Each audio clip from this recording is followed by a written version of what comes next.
Now, what if you have the situation where you don't understand what somebody has just asked you or said to you? That's going to happen.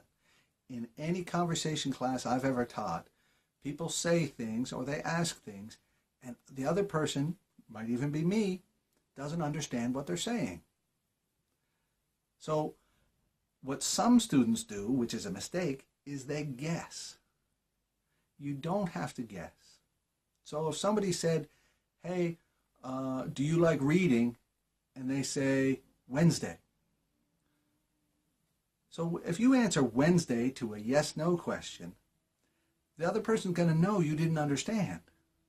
And you're going to sound silly. So you shouldn't do that.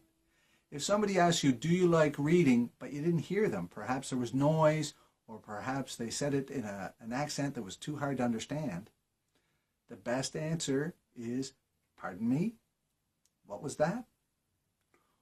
Or if there's a specific word in their question that you don't understand, for example, do you know where the lavatory is?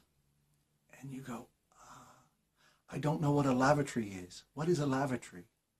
That's a perfect answer because you're asking them. Lavatory is just a fancy word for bathroom.